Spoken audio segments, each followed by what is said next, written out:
Hi guys, welcome back to my channel. Today I'm going to show you how to cancel an Android update. So let's get started.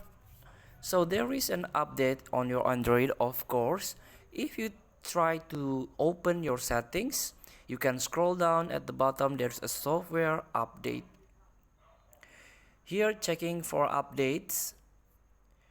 So this is about this update log and blah blah blah.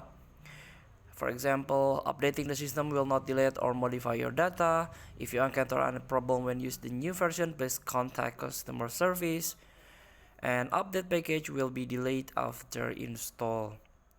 So here, if you tap three dot at the top of your screen, you can try to turn off auto update overnight.